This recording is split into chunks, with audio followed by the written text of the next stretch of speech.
Hello,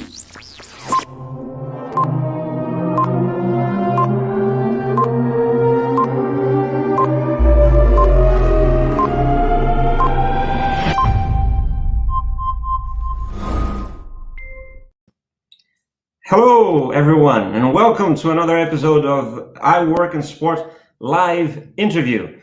That's the show where we talk to accomplished sport business professionals who come to share their knowledge, experience, tips, and advice in order to help you succeed in your career. My name is João Fugerio. I'm the founder of iWorkinSport. And if you don't know what iWorkinSport is, we're a platform that connects talent and recruiters, especially, but not only, through a series of events, while we also promote career growth and education, always in sport. Now, you can check us out here on iWorkinSport, where is it? .com. There you go, on your screen. Check us out also on our social media channels. It's at iWorkinSport everywhere, except on LinkedIn, where it's a company / iWorkinSport, but you should know that. Thank you so much for being with us today. Let us know where you're watching from. If you're coming back, you know the drill. We would like you to participate, to send your questions. Normally the best questions come from you. So don't be shy, participate. If you like that type of content and want to support us, hit that like button as well. We would really appreciate that. Subscribe to the channel if you like that type of content. And if you want to get the reminders, don't forget to also click on that bell icon. Let me introduce my guest today. Her name is Katie Simmonds. She is the Global Chief Operating Officer at the Sport Integrity Global Alliance, also known as SIGA, #StandWithSIGA. She is a qualified lawyer and, fun fact, was the first registered female rugby league and rugby union agent in the UK.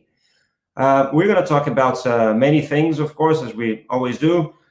But among those, we're going to talk about the importance of integrity in sport, what can be done, what is being done, and what should be done to keep integrity in sport, the challenges faced by women working in sport, and about their upcoming web summit on female leadership in sport. We're going to talk about that too. So I'm going to invite Katie to join me right after this.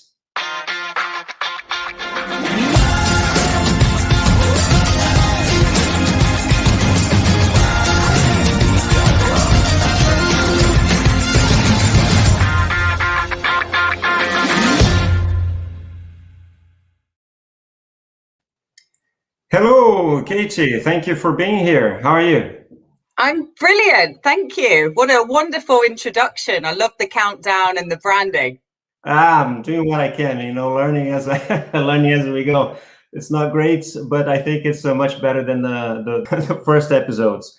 Thank you for being here with us. We're going to talk about a super important topic about integrity. Also, we're going to mention the female web summit, female leadership in sport web summit that you guys at SIGA are organizing. But maybe we could start with you telling us a bit about yourself. Maybe about your career, what you studied. Well, I already mentioned that you're a lawyer, but tell us about how you started working as a lawyer and how you ended up working at SIGA, and explain what you do. I would love to, and thank you for the opportunity once again to be on this brilliant show.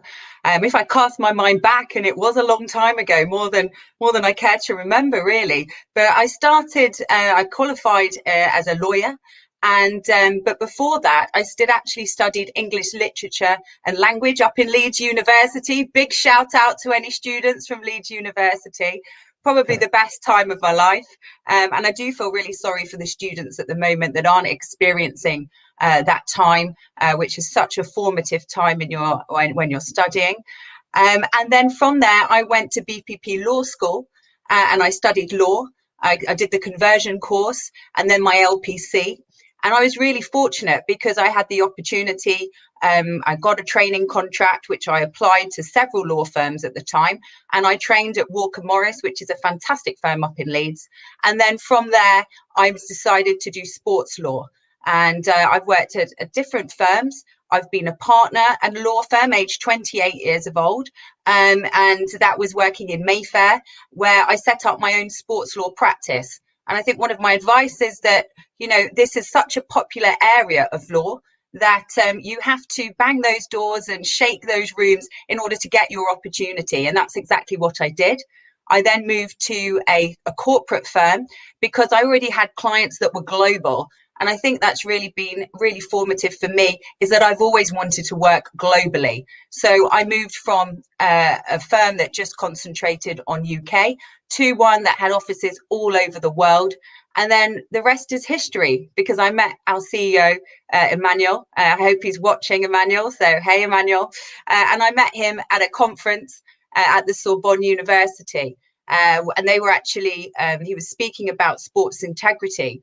And I was then offered the opportunity, having been to that conference, to go and speak about sports betting and the UK regulations for La Liga. And I met Emmanuel again. And I think one of the key things that has helped me in my career is the power of networking. I know it's really difficult at the moment in COVID, but these shows like yourself, these podcasts, going on LinkedIn, every day I meet new connections. And I think that that's really, really important. And from there, Emmanuel and I've worked together for, I think, coming up to the last 5 years, where we've co-founded the Sport Integrity Global Alliance. I have been recently promoted to the Chief Operating Officer, and that's a snapshot. Thank you. And that's a snapshot of my career to date. So it's been a whistle-stop tour through the life of Katie Simmonds. That's great, Katie. Thank you so much. I don't know if Emmanuel is watching, but we do have some people from Brazil watching us. Otacilio, Juliana is actually in Spain. Juliana actually is from the Leadership Women Football Fantastic. organization that you should get in touch with. I would totally recommend as well. Regina Justo from Brazil, Yuri Dominguez, a big audience there. As I mentioned, here it only shows as LinkedIn user. Namaste from India. Yeah. Wow. Hi, Mohammed and Alex also watching us. Whoever is watching us at the moment, let us know where you're watching from. That's great. It's nice to see that there's a quite international crowd here. Nicolas just heard me saying that and saying hi from Colombia. And thank you, everyone. I mean, I count with your questions as well to Katie. But Katie, before we get some questions from the audience, tell us what is SIGA. So by the name, okay, Sports Integrity Global Alliance, but what is it exactly? What's the main purpose? When was it founded in the end? So we became a legal constitution back on the 31st of January 2017, but the idea for SIGA actually started in 2015, because in order to build, it's an alliance, we are the largest coalition in the field of sport integrity. And what we do is we pursue one fundamental mission, which is clean sport free from corruption. We don't touch doping. We do leave that to WADA, but we touch upon all the other integrity issues. And I'll just summarize them really quickly and briefly. It's good governance in sport, it's financial integrity, it's sports betting integrity, and it's youth development and child protection. And all of those issues, and we constantly see, different integrity issues hitting the press for the wrong reasons. Those issues are really touch upon the main integrity threats facing sport at the moment. So all of our reforms, I think it's want to start by saying that we are not a think tank, we are an action tank. We are a membership-based organization. We are non-for-profit, actually domiciled not so far from you in Geneva, although unfortunately due to COVID, I've not been able to go to our office for a long time in Geneva. I've been working here from London, but we pursue a global mission, which is sport free from corruption. And we do that with our members. And our members are from 5 groups, which are really important, and they secure our independence. And we're funded by those groups as well. That was going to be exactly my question. Since we're talking about integrity, how are you financed? So we're financed by our members. So, for example, we have our global business members like MasterCard and Qatar Airways. We have the sports organizations, international federations like International Mixed Martial Arts. We also have a partnership with UEFA, for example. By international organizations are our members. Governments can be members of SIGA, as well as for other non-for-profit associations. And the membership fee is proportionate depending on how wealthy the company is. So, for example, a global business sponsor might be band A, and that band is 100,000 a year. And it goes right the way down to something very affordable so that everybody can play their role in integrity. And the smallest membership fee is £5,000. And it's paid on an annual year with a 3-year cycle. And that secures our independence. It would have been easy for us to go to just one funding source, but obviously that wouldn't be part of integrity and part of good governance, because we don't want to be influenced by one organization more than the other. And all our accounts are published on our website. So visit SIGA, www.SIGA. I don't have the thing that comes up, but I should have put something up, but it's siga-sport.com. Okay, all right. We'll write it down, or at least we'll include it in the description of the video later on for whoever is watching on demand. So you mentioned Emmanuel at the beginning. So he's saying hi and also reminding everyone about your female leadership in sport. Actually, not really about the Web Summit. I think he refers to you. There is José Eduardo from Portugal, and Jaime here in Switzerland also saying hi. Thanks for explaining that. And I want to go back more. This first part, I want to talk more about your career specifically, and maybe some advice that you can share for people that would like to enter also a career in sports. What you can share, and maybe specifically in that area of integrity as well. But tell me, so what made you move from your career as a lawyer, working in the private sector? I suspect that was not money. I imagine that a lawyer in the UK in the private sector would earn more than someone working at a non-government organization of sorts. So what led you to change work and start working with sport and integrity? I think one word, and if it doesn't make you get up in the morning and do something about what you want to do, then just don't bother. And that word is passion. Passion for sport and sport integrity, and being able to make an impact led me to move from private practice, where I really enjoyed a very rich career with, I don't mean rich in terms of finance, I mean rich in terms of the types of clients that I encountered, from professional footballers to clubs to motor racing clients, and then a lot in rugby. And I thoroughly enjoyed that. But as I said, I wanted to do something impactful. Obviously, it is impactful when you advise a client and get a solution, but something that was really going to change the world and change the world of governance. And that really is SIGA. It's mine and Emmanuel's kind of company baby, so to speak, our corporate baby. And every day I dedicate to SIGA. It's an absolute pleasure, and I can see the progress we're making. But really, I consider myself as what I'd say as a builder. I like to build things from scratch. And with SIGA, I've gone around the world before COVID. Now we're doing it from our bedrooms or our living rooms in order to look into people's eyes and get their buy-in for a coalition and to be part of the solution for sport integrity.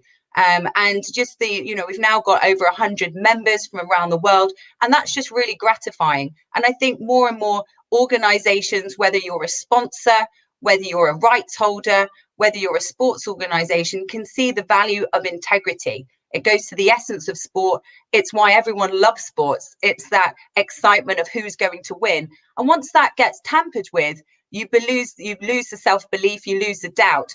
And that will only mean that it's capable of being corrupted, and also that more and more sports organisations will start to lose viewership, because I think that's important now, especially as different formats and different realities are coming into play.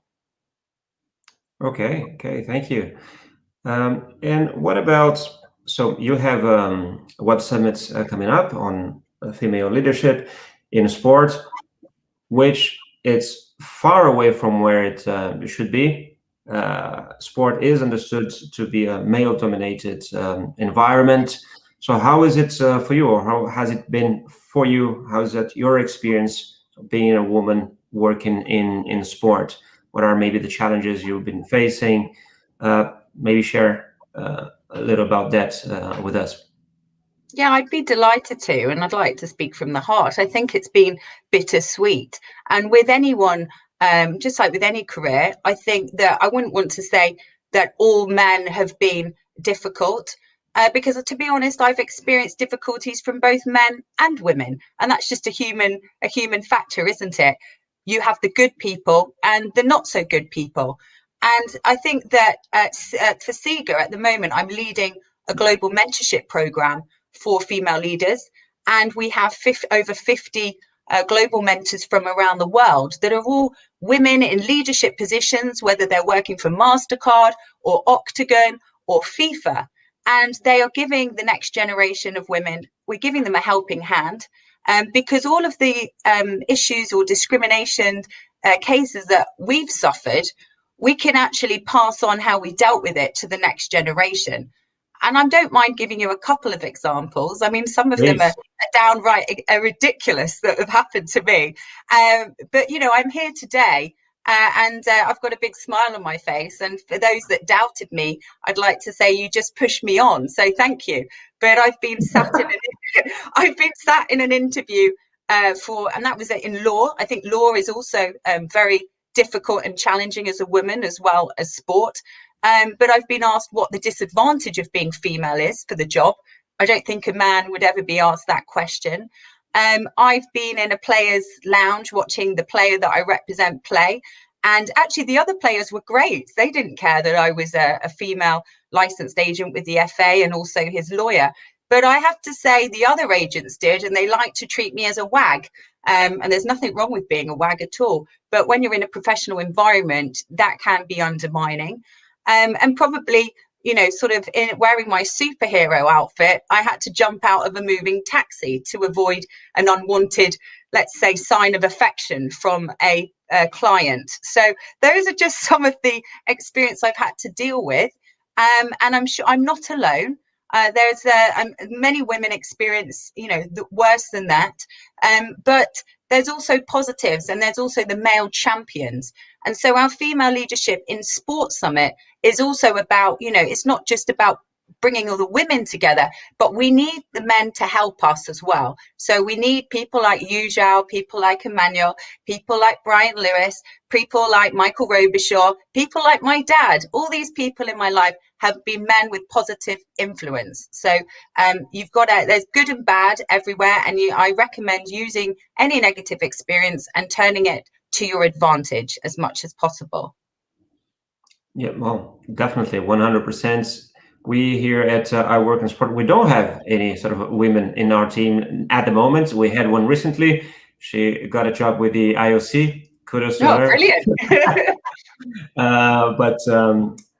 But we do care about that. We're starting a relationship and supporting that the leaders, women in football that I mentioned to you. Want to put you guys in touch. Of course, we're here to support your event as well, the Female Leadership in Sport event, as much as we can.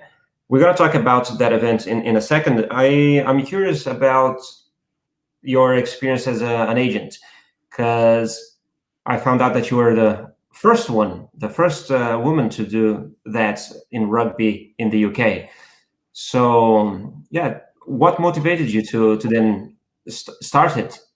Well, How did you have the idea that? yeah, well, I was doing a lot of rugby litigation for players with breaches of contract. And the boss I had at the time, who was a man, he was also an agent. So I thought, what a brilliant way to market myself and see, because if you're a lawyer, you can then, at the time, you could register with the governing body and become be a registered lawyer and do agency practices. So I thought, well, why not me? And when I looked at the list of other agents, I realised I was the only woman. So I registered.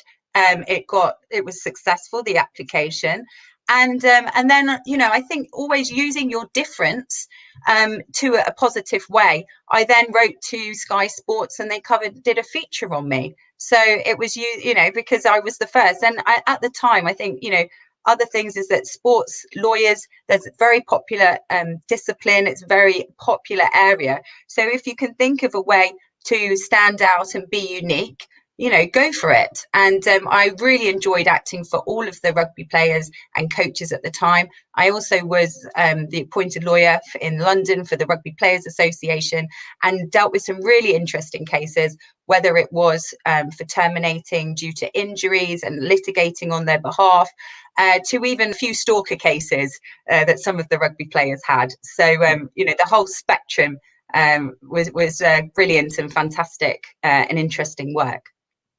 Cool. Let's talk then about the Female Leadership Web Summit. What one can expect that? How can then sort of participate? Tell us about it. Well, the Web Summit on Female Leadership in Sport is coming up on the 8th, 9th and 10th of March. It's free for everybody to participate. All you have to do is tick the box, stand with SIGA. And to stand with SIGA, you support our sport integrity goals, which are 5 integrity goals, which, to be honest, Al, nobody could argue against. It's about accountability and transparency. So that's when it's taking place. And I'd like to make the point that all our thought leadership events, they're not events in themselves. They trigger a global movement. And this event is bringing all women together from all different areas of sport and also business, in order to celebrate female leadership and empower women as well. It's part of the Global Female Mentorship Programme. So that cycle is a yearly cycle. I mentioned earlier, we have about 100 women, and that's 50 mentors, 50 mentees globally, helping each other. We've got 4 digital workshops a year, plus our bilateral workshops, and the pinnacle will be that web summit. And during the summit, we've got 12 webinars which are live. We've got keynote speeches, and we've also got a number of one-to-one discussions. We've got athletes. We're going to have some brilliant keynote speeches from the Director General of the United Nations Office at Geneva. Also, the European Commission are involved at keynote speech level, as well as the chair of the B20. So I can't wait for that. The other aspect is we're talking about parity in the boardroom. These are all advocated by our universal standards on sport integrity, where we look not just at gender parity, but also, and the big issue as a consequence of the BLM movement is about diversity and inclusion. So we touch on that. And I just heard today that the National Women's Soccer League, Lisa Baird, she's joining us. So we'll be announcing that soon. But we also have really brilliant speakers. We've got Katie Sadler at World Rugby. We've got FIFA, UEFA are going to be participating, as well as some brilliant women from the FA. So please join. And as well, sorry, I just want to mention MasterCard, our member as well. And so please register because it's not, it's not just a project owned by SIGA. We want it to be owned by everybody. So really excited. What's the date again, and where they can find more information? Yeah, 8th to the 10th of March. You can find more information on Twitter at SIGA Alliance, Instagram at SIGA Alliance, our LinkedIn. We've just created yesterday a hashtag SIGA Women LinkedIn. So please, you can register through that as well. And yes, please post your videos from around the world. I posted one actually on yesterday from the Suffragette Memorial. I sort of escaped lockdown and got my husband to take a video with me and my dog at a cool place that means something for women. So I encourage other people to get involved in that too. That's great. We had just want to give a shout out to Lisbeth in the USA, Fred in Brazil, Joanna in Colombia, and we also had a message here for you from Nick Mitchum at Sports Pro. Actually, Nick is our guest, our interviewee next week. So, brilliant, Nick. I'll be tuning in to see you, and I'll send the same message back. That's great. That's great. We'll be looking forward to that as well. Before we move on to a few other questions, maybe what advice would you give to any young woman that wants to start working in sport? Yeah, 3 words: you can do it. There's so many opportunities, and don't go for the most obvious ones either. I think some of the bigger organizations, then you might find that you won't reach the top so quickly as by doing something and going a different route. I also advise you to be proactive. People are not waiting for you to call them. You've got to go out with hunting spirit and knock on those stakeholders' doors. And generally what I find is people are helpful. They want to help you in your careers. Certainly, I feel I've got a debt to all the people that helped me in mine. And that's why, feel free to email me or link in with me. There are opportunities out there. I do know that it's tough in COVID at the moment, but whether it's, we've just advertised a paid internship with Yuzhou, haven't we? And we've got other roles. And for example, if you need to dedicate some time, I'm not saying just work for free, but if you're starting out and you can be helpful, whether it's like a member of our SIGA Youth Council who's taken over our Instagram account and going to town with it, these are skills that organizations need. And many sports organizations are going through a really, really difficult financial time at the moment. So they will appreciate some help. And I think it's all about getting your foot in the door. And once you're there, be indispensable. 100%. And I can also say that everything that you said counts for women and men. So definitely agree. Exactly the same thing. So going back to the purpose of SIGA, which is integrity in sport, what would you say you mentioned I think a few at the beginning, and maybe they are your pillars, but let's talk again about what are the main issues, or what are the biggest integrity issues in sports. So what are those, and how can you approach them? Yeah, I think the biggest issues, depending on your location at the moment, I think sports betting integrity, with the repeal of PASPA in America, that's the same legislative case that's happening in Brazil as well, opening up the markets. Without protecting and putting integrity first, that does risk the sport. I think we've heard lots of cases of child abuse, for example, in the sport of gymnastics. It's not right. It needs to stop. And I think just getting these issues out in the open, but then also having the protective layer. And I'll go into what we're doing at SIGA in order to bring that accountability. And then just things like good governance in sport, lack of stakeholder engagement, lack of accountability, and also bringing the financial irregularities. Let's not forget the case in 2015. I never will personally forget where I was in May 2015 when we heard about the FBI and the IRS storming FIFA and those arrests. And we can't forget that. And everything we need to do should prevent that, because sports reputation was really tarnished during that period.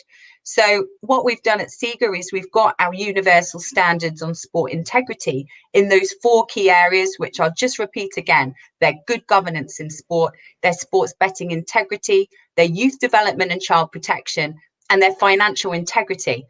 Now, obviously, standards are only as good as them being implemented. We don't want them in the drawer. So we've come up with these standards, and they're the result of expert task force that myself and a couple of other people managed. And we have updated them last year.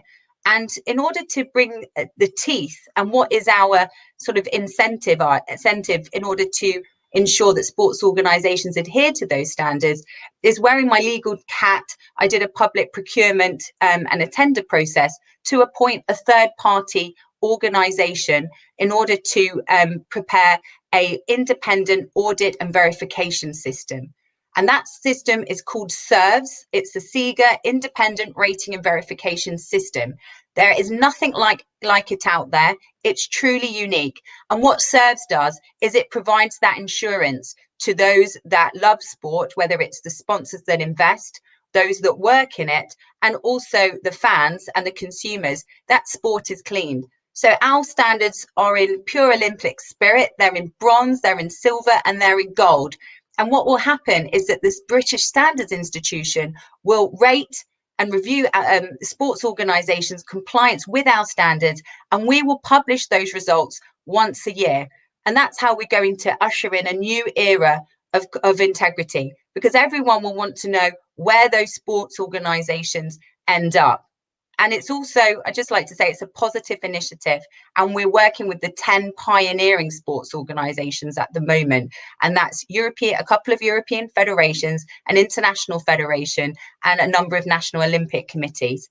Because why wouldn't you want to be right at the top? And I think when we recover with integrity post-COVID, sports organisations need to ensure that their financial integrity is in check, because obviously money is tighter. So let's make those rules more robust. So those standards are there, and those are the mechanisms which we think will be the game changer for the industry. Yeah, that sounds like a great idea. Is that being implemented already?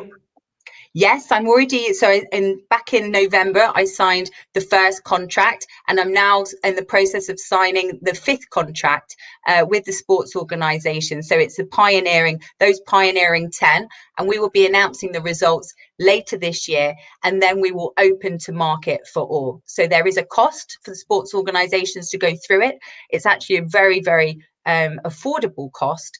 And the benefits, I think, just what everyone will see. I think it's really interesting, João, to say that actually sport is the last industry to have an independent oversight. You've got all other industries have that accountability. So sport needs to bring that. And that's what SIGA does bring to the industry.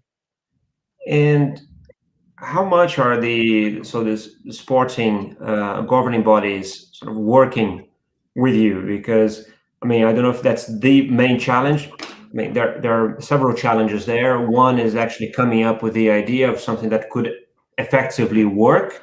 Mm-hmm. That alone is already a huge challenge to get people to agree on what are the next steps to take. But once you have a roadmap, which was, I think, what you described, you do need the organization's buy-in, right? So Yes. the WADA code is only effective because the organizations abide by that code. How is then your relationship with these organizations, or is there any other way around it? Can sports organizations not really collaborate with SIGA, but then I don't know, you get that plan to work without their collaboration? How does that work? And who are you working with at the moment? Is that the main challenge you have? Tell us a little bit about that. We haven't announced those first 10 yet, so I won't tell you who they are just yet, because that will be announced with a big bang. But I can say that it takes a brave organisation to look yourself in the mirror, and this is not putting any organisation against the wall. This is collaborative. If you get involved in this early stage of the project, what you'll have is 2 sets of interviews. where you will be given the standards and obviously work with BSI and showing what policies you have, and they will conduct a gap analysis, and then you have a period of transition where you can then say, well, actually, we've got half bronze, half silver. Let's ensure we get to silver. And we, SIGA will give, and the British Standards Institute will give a fair period of time to the sports organisations to adopt. It's an evolutionary process. It's we appreciate that one size doesn't fit all, but we are looking for pioneers, and we're working with several, some of them, some of the largest ones as well. So we need examples of best practice. And, I'm sure that Emmanuel and I will succeed in making this change in the next few years with SIGA and all our partners and members, because that's what we're building. We're building political will. We're building the right infrastructure for sport in order to do that. But everyone has to take a first step, and we know the challenges before us, and we're prepared to take those. No, that's great. Let me just show you. We're actually streaming to Facebook, where Tonatu in Boston says hi, and then on LinkedIn as well. Hello, Saman, as Hi. well as on our YouTube channel. And Erica. Bonjour, Erica. Yeah, bonjour, Erica. We miss you here. She's on her way here, probably watching on her phone at the moment. Before I go to the next, before I actually go to some more topics on integrity and get back to that discussion, how has the pandemic, the COVID, did it affect in any way the process of integrity, specifically in sports? Did that create more problems or less? How was not only, I'm not talking only about SIGA, how was SIGA affected by the pandemic, but the question of integrity, was it affected at all? 100% yes. I think everything's been affected, and with with the integrity, and I'm not talking about SIGA, but more generally, obviously sport as an industry has been totally affected. And also I think that there's been more reports of ghost matches. It's more susceptible to match fixing potentially as well, just because people, money's tight, and where there's opportunities, criminal infiltration happens. So I know that our chairman, who is Franco Frattini, who is a very powerful judge in Italy and works on a number of court cases affecting sport, he's definitely found there's been the case. So yes, integrity, it's important. And I think that at SIGA, we really have put a big emphasis on integrity post-COVID. And that's why we've got a partnership with the B20. We're working with the B20 on that, and also with the G20. We're putting integrity in the agenda, sport integrity, for the first time, because we understand the issues. But also, I don't want to just highlight the negative effect of COVID.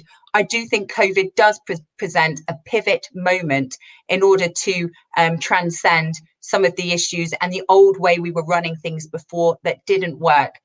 Certainly, at gender equality, diversity and inclusion, people have become more conscious and more aware, and the public are demanding that. And I think sports organisations, historic, rigid structures, some of them need to change now. And I think that there is a demand for change also, because everybody needs to innovate and adapt in order to, change to this new environment and way of working. Cool. I want to talk about whistleblowers and the importance of that in the whole process of transparency and in integrity. Yes, if you could maybe talk about that, what is the role that they can play in the process of integrity, and also does SIGA have a channel for whistleblowers? Do you plan to have one? If not, tell us a little more about that. Well, whistleblowers can play a huge role. They can, they can shake up the organization, they can tell the truth, and they can make the change. But the issue that there is obviously protecting their identity and anonymity. Easy for me to say, and I'm even English. So the confidentiality nature of whistleblowing.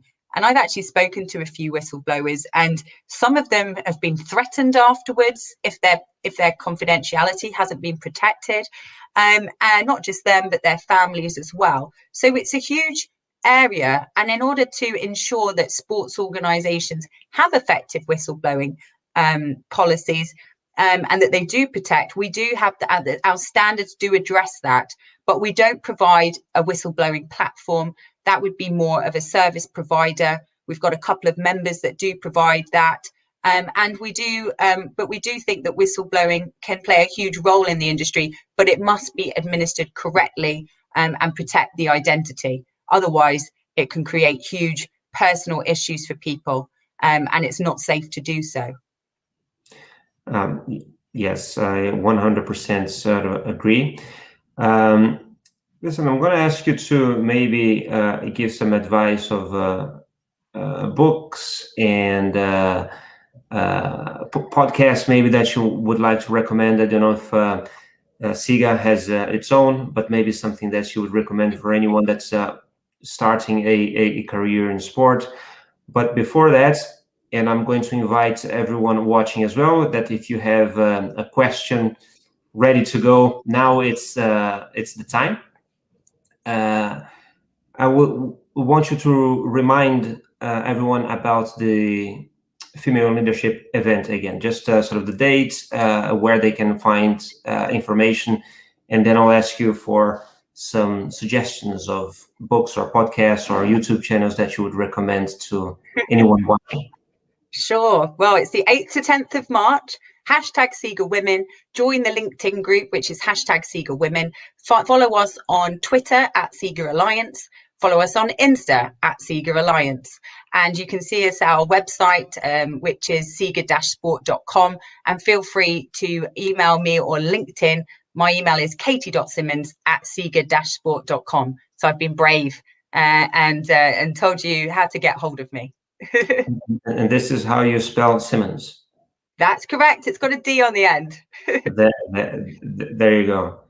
So, Katie, thank you so much for participating with us. I would like you to maybe give some advice or some suggestions of books that you might want to recommend. This is always something that we have at the end of the show, and then of course I'll leave some time for you if you have any other message that you'd like to give before we go. Well, I will do a big shout out to my sister-in-law, Melissa Moore, and thank her for her Christmas present, which was Becoming Michelle Obama. So fantastic book, and also a female leader. Would love to get Michelle to speak at a future SIGA Web Summit, or it maybe one day it'll be in person after COVID. So I recommend that book.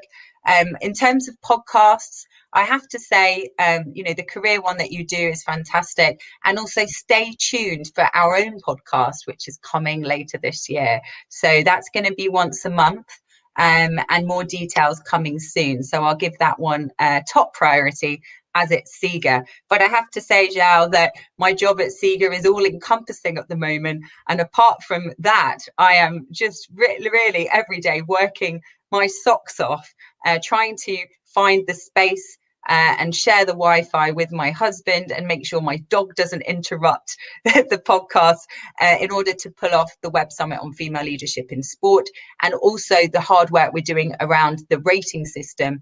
And a couple of weeks ago, we had our youth forum as well. So we're triggering a global movement, empowering young people around the world. So that's been keeping me really busy. So I'll have to complain that I don't have enough time to read other books at the moment, but I do recommend Michelle Obama's one. Yeah, I feel you. I'm right, I'm right there with you as well. Actually, we just had a question coming from Tonatio Barreto. Sorry if I didn't say it correctly. Could you let us know if SIGA is already working with football, soccer organizations specifically? What is the reach towards US organizations? Yeah, thanks for the question. So we signed a partnership with UEFA back in 2019. we have a white paper on sport integrity, and we have members of UEFA and FIFA participating in that. In terms of the US, we have set up SIGA America, and we were going to announce it last year. We did announce it, but not in the exact way that we wanted to, because of COVID. And we plan to expand with all the stakeholders there. So more soon. And obviously we've got the commissioner from NWSL speaking at our Web Summit event. So we hope to reach out to more stakeholders from the US to become engaged in SIGA. Great. I also want to give a shout out. So Mike Laughlin, who just sent a message here, a good friend, my former boss and a mentor. So thanks for watching, Mike. There is another sort of comment here as well from Pablo Rossetti. Hey, Pablo, thanks. Hello, Katie. Thank you for sharing about SIGA. I hope a lot of sports organizations get the gold medal integrity. Yeah, I do too. And that's, a success for us is that the sports organizations do reach gold, because we need those examples of best practice out there, because a lot of people are doing some really good things. So let's show the world what they're doing. Yes, maybe I missed this one, and maybe you already told her, but I don't know if it was a different time. So Joanna is asking how to find you on LinkedIn. Yeah, sure. It's so Katie Simmonds, my name. You'll see me on LinkedIn. And if you want to register for the event as well, #SIGA Women. It's a brand new group we set up yesterday. So please join us. We'll accept you. And if you're interested in applying for the mentorship program, the next cycle is in June, which will be open for young women 24 or over. And I would just like to say thank you to all the mentors and mentees for giving and donating of time. You're absolutely fantastic and inspirational. And I'm learning just as much from the mentees as I am from the mentors. That's great. There's one more comment here. And just because he said I pronounced it perfectly, I'm going to do it again. Tonatio Barreto, thanks. Also says, what are some of the major challenges for SIGA right now for organizations to engage in your endeavors? I think probably the biggest challenge is, people's time. And I don't mean finance, but it's, at the moment, everybody is in a state of inertia, apart from SIGA, I would say. But I think that it's just the biggest challenges and threats are probably people thinking that doing the same thing over and over again is the right way. And changing people's minds is always hard. About the way the governance structures and bringing that accountability. That's a challenge, but it will happen in time. That's why we need those who are our supporters and our members. We need the pressure that the positive pressure that the sponsors can bring on the industry to bring about that change. And that's how we see ourselves. We see ourselves as change makers. Great. Well, thank you so much, Katie, for doing this. It was super interesting. It's a super important subject. It was nice to know more about your own career as well, the example, that you set. And I look forward to keep in touch with you. We at iWorkinSport have, open doors for SIGA. We'll try to help to promote as much as we can. Also connecting you through your female leadership web summit with other organizations of women in sports. We had our friends from LWF here that I'll connect with you too. So just want to say a big thank you and congratulations for the work that you're doing. Thank you very much for the opportunity. And please do get in touch with us. We need you. We need all organizations to come together to help us make that change. Join our global coalition, and let's get the gold medal together for sport integrity. Thank you, Zhao. Thank you. And as you mentioned, just to remind everyone that is watching, there is actually a position from SIGA at our job board, at iWorkinSport's job board. So go check it out. So I want to thank again everyone from all around the world who watched this. And if you're still watching here, don't forget to hit that like button, super helpful. And and if you're watching the delayed, on demand. Leave your comments to us as well. Right. Thanks, everyone. Bye-bye. Bye.